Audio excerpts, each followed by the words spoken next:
Greetings, fellow students. Welcome to my presentation on the Battle of Midway. Super stoked to be talking to you guys about this, as hands down, the Battle of Midway is my favorite battle in the Pacific Theater, and it happens to be the most important battle in the Pacific Theater. So, without further ado, let's get started.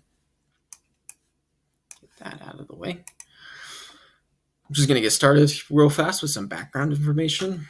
First of all, the Midway's location is very crucial when it comes to the Battle of Midway. Obviously, it's midway between the Japanese coast and the American coast. Very crucial for not only setting up a Japanese defensive perimeter, but also an American defensive perimeter and an offensive. But also, one thing I want to note about Midway's location is how close it is to Pearl Harbor and the islands of Hawaii. If Japanese forces were to take the island of Midway, they would have pretty much a straight shot right to Pearl Harbor, and that is a very important base for the American naval forces, because that's where a lot of their primary naval forces were there to refuel and were sent out on their missions and such. The Doolittle raid also plays a very big part in the setting up the Battle of Midway. That is because it's what sparks the Japanese to realize, well, somewhat to realize that how open that the Pacific Ocean is to them, right? The Americans were able to send their fleet of 2 aircraft carriers to send in and bomb the Japanese islands. The Japanese realized that they're a little bit defenseless in that area, and they need to get another foothold in the Pacific, and that is the island of Midway. And so that's some of Japan's worries. But also, Japan is worried about the American industrialization and how they're able to produce these mass weapons real quick, right? Like these planes, they're just churning planes out left and right. And Japan sees that, and they realize that they need to get a foothold in the Pacific before the Americans can get a stronger foothold in the Pacific. And so that's one of the reasons why Japan is also trying to attack Pearl Harbor, the Battle of Midway, right? The island of Midway.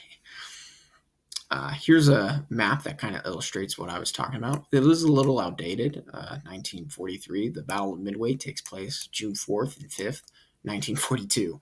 So it is a little outdated, but it does have that bow that I was talking about, and I really like how it illustrates that kind of red line of the Japan's defensives. Now, if they were to take Midway, like I was saying, that bow would kind of extend out to here, as you see. But also, Midway is located very close to Pearl Harbor there, and if Midway were to be taken by the Japanese, it'd be bombed. They would be able to bomb Pearl Harbor very easily and essentially take that from the Americans, and the Americans wouldn't be able to use that as a base of operations anymore. And so, again, very strategic and it's very advantageous for the Japanese to have. So before we get into the order of battle, I'm going to talk a little bit about the Allied generals and the Axis generals. First of all, you have Chester Nimitz, very key in the Battle of Midway, orchestrates the counterattack and the defensive plan of the Battle of Midway, and so he's very important. Frank Fletcher, he commands the USS Yorktown, and he's commanding the TF-17 task force. And Raymond Spruance is commanding the TF-16 task force, but he commands the Hornet and the USS Enterprise, the USS Hornet and the USS Enterprise. And so again, these 3 figures are very important. Spruance is very calm under pressure. Nimitz is a very well-rounded and experienced general. And they're all very important in the Battle of Midway. Yamamoto. So let's get into the Axis generals, or really it's Japanese and the Americans, but get the idea. So first of all, Admiral Yamamoto is very key in this battle. He's the one that comes up with the offensive plan for taking the island of Midway for the Japanese forces, and comes up with a 3-phase plan, which I'll get into a little bit later. Of course, Nagumo is probably more important, as He's the commander of the 4 aircraft carriers. Uh, he's on the Akagi, and I'll get into the 4 aircraft carriers here in a second. I have a list of them down. And then, of course, you have Admiral Kondo. Kondo is less important in this, but he still will be mentioned. He is part of the Phase 2 in the attacking plan, while Nagumo is Phase 1. It's kind of how you can keep track of them. Here's kind of a list of the forces that the Japanese had and the United States had. Again, so you have the Akagi, Kaga, Hiryu, Soryu, U.S. Hornet, USS Enterprise, USS Yorktown. These are all very key. The carriers and you'll notice the ships aren't named, and that's because they're not as important, and they don't play as crucial of a role, as aircraft was seen as the main power kind of in naval warfare. So very crucial you understand that too. So like I was saying, aircraft, very crucial. So the Avenger is primarily what the US used to contend with the Japanese aircraft. The Dauntless is also something that they use, but the Dauntless was primarily for bombing, and I'm just going to be referring to them as planes throughout the order of battle, but these are the different types that they used. And so the Japanese aircraft, they have the Zero, the Val, and the Kate. Again, the Zero was very prominent in World War II, very, very effective for destroying forces, and the Americans couldn't contend with them very well. And you'll see that kind of play out in the Battle of Midway as well. So here are the USS Yorktown, the USS Hornet, the USS Enterprise, Soryu, Akagi, Kaga, Hiryu. Again, the carriers are probably the crucial, most important factors that play into the Battle of Midway. They're your primary base of operations. That's what's going to be conducting the attacking, and it's what you want to be defending, because these are important, and you'll see what happens in the Battle of Midway when I talk about the order of battle. So first of all, let's just start with the Japanese plan, their key strategy, and some of what they're trying to do here. So first of all, they're going to feint an attack north. June 3rd is when they do this. They send a small force to attack just outside of Alaska there, some of the Alaskan islands. And what their goal is to do with this is to draw some of the U.S. forces from Hawaii and Pearl Harbor, and they try to draw them upward and to kind of get them away from Midway, right? They don't want, because you don't want defenses there at Midway when you attack it, even though they're going to be attacking with quite a big force. So that's kind of their feint attack north, and it doesn't work for one crucial reason that I'll get into in just a second. Secondly, their 3-phased plan attack is next, and so I have another map that details this very well. But the Admiral Nagumo is phase 1 of the attack. He commands the 4 carriers, right? And he's sent just north of Midway, northwest, really. So basically, the phase 1 is he sends those 4 aircraft carriers, and all 4 are going to launch bombers onto Midway and destroy the Midway defenses. This is crucial because phase 2 is Admiral Kondo. Again, there he comes in. He comes in from the southwest, and he basically lands at Midway, and he has the land forces. He has the troops. They're going to go in and seize the island of Midway. So it's very crucial for Admiral Nagumo to have his planes destroy the defenses and pretty much the bulk of Midway's forces with that air raid. And so that's why you see him send 4 aircraft carriers up there. So to kind of clear that way for Admiral Kondo. Now, phase 3, Admiral Yamamoto is going to be, he's kind of located directly west. And so you kind of have like the 3 prongs really moving in, sweeping in. And so, but on phase 3, by this time, they expect that U.S. forces will be there to reinforce that island of Midway. And so what they hope to do with phase 3 is kind of wipe those forces out. Yamamoto is going to come in and take them all out. Pretty much, like, they're all going to attack as one, essentially, because at this point they're going to have the island of Midway. They're just going to be the ones defending it, right? But there's a very crucial reason that this plan does not succeed, and that is because of the code breaking that the Americans have been able to do. Alan Turing and John Tilton broke the most secure and central line to the Japanese forces, JN-25. This code is crucial because the U.S. forces now know everything that I just told you guys. They know all of that Japanese 3-phase plan. And so they realize, so Admiral Nimitz constructs his own plan to counterattack that. And it's very important that the JN-25 is broken, because if they don't know, that plan could have very well succeeded, and Midway would be a very different story for us. So Nimitz lays a trap, and his key strategy, obviously, is to ambush the Japanese forces attacking Midway.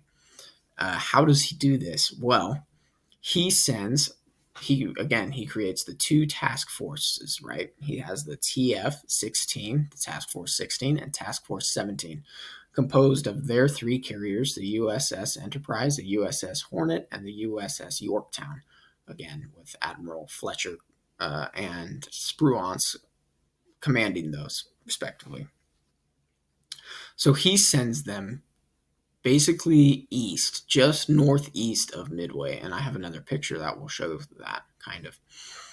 And so he lays a trap. His plan is to ambush the 4 aircraft carriers and catch them by surprise. And so what the Japanese have been doing all throughout the Pacific theater, the U.S. finally get to do to the Japanese. It's almost like really ironic what happens because of that attack, of that surprise attack, right? So here's how it plays out. Again, so you can see the 3 U.S. carriers here and the 4 Japanese carriers here. And so before we get into how well it goes for the Americans and Nagumo's dilemma, but first we need to talk about how the order of battle goes, right? And so Jack Reid spots Admiral Kondo's force to the south at about 9 o'clock. And so Midway sends some island bombers down to contend with that, and that would be, south down there. And so that kind of sparks the first fight, even though that fight doesn't really do too much and nothing really happens. But what does happen, that's pretty important, is the Yorktown does send some fighters to go and bomb the forces, because it gets reported as the main force, even though this is the main force, so it gets mistaken. But the Yorktown ends up sending planes down this way, and that's pretty important because they're going to come back in McCluskey's decision. McCluskey gets sent down there. That's a hard name to pronounce, but he gets sent down there with 30 planes to go bomb those. But you'll see what happens before then. And so shortly after that, Nagumo sends his planes to bomb Midway Island. And after so they do succeed in bombing that initial raid. Does succeed in bombing Midway, but it doesn't quite get it enough. In fact, on its return journey to the Akagi, one of the planes radios into Nagumo and says, basically, we're going to need another attack to take the island Midway. And so this is important because Nagumo, before, when he was instrumental in attacking Pearl Harbor, he was criticized for not sending a third attack to finish off pretty much Pearl Harbor. And so you'll see this in Nagumo's dilemma here coming up, but just keep that in mind when talking about that.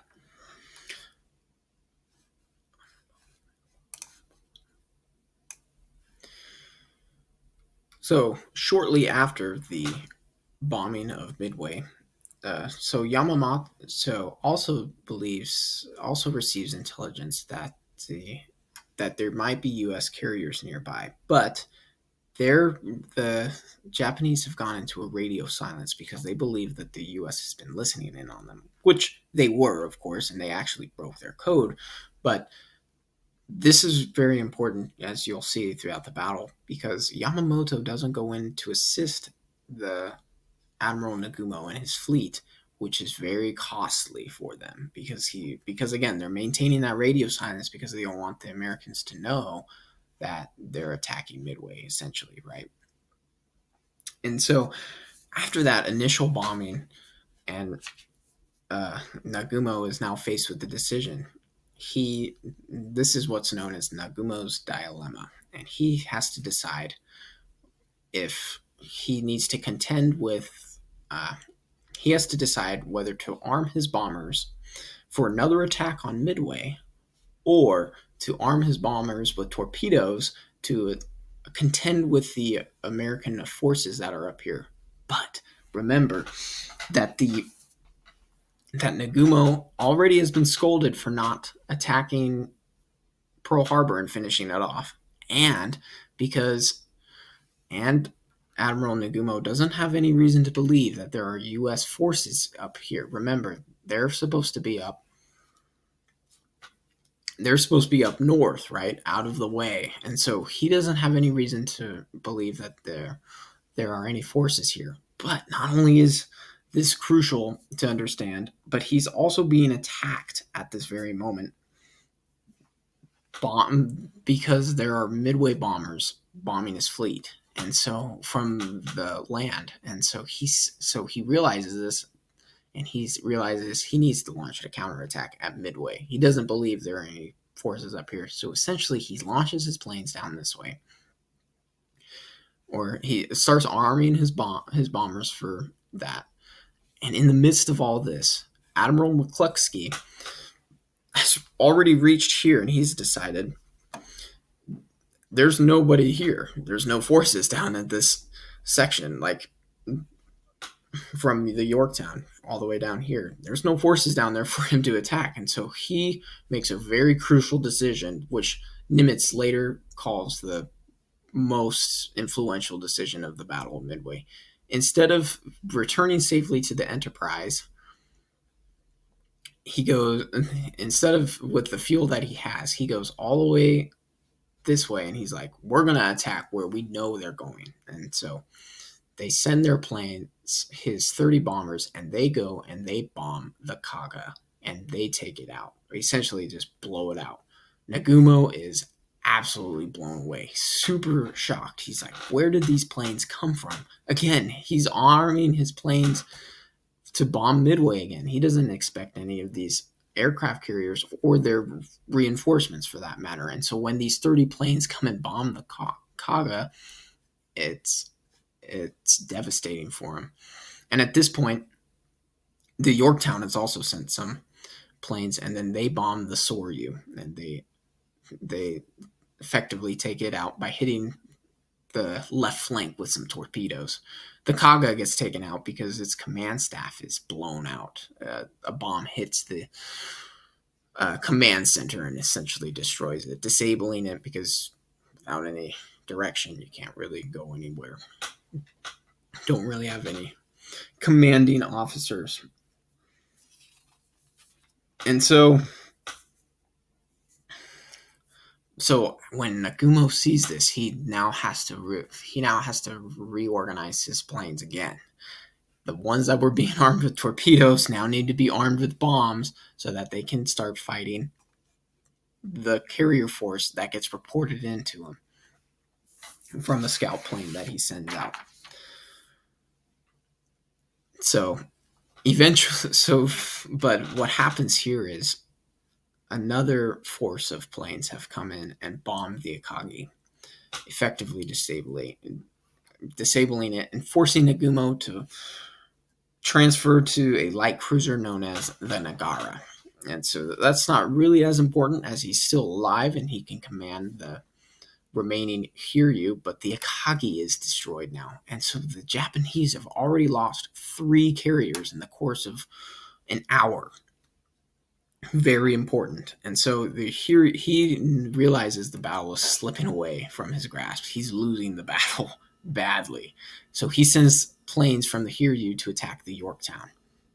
At this point in time, they realize that the Yorktown is getting and that the Yorktown is there, and so sends planes out. The Yorktown sends planes back in retaliation, and unfortunately, some of the Japanese planes do bomb the Yorktown and make it. But then Hiryu sends out more planes, and again the Yorktown sends also more planes to defend against it. But the Yorktown ultimately ends up getting sunk by the Hiryu's planes and its forces, and so it forces Fletcher to transfer to a light cruiser as well. And so that's kind of important because Spruance sees the sinking of the Yorktown, and so he sends all of the remaining dive bombers that they have left.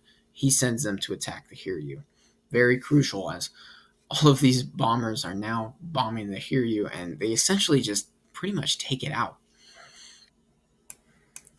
So, in conclusion, the Battle of Midway really just sets up the American success later in the war. It puts the Japanese on the defensive for the remainder of the war, and the Japanese really don't recover after the Battle of Midway. Again, the Americans had that the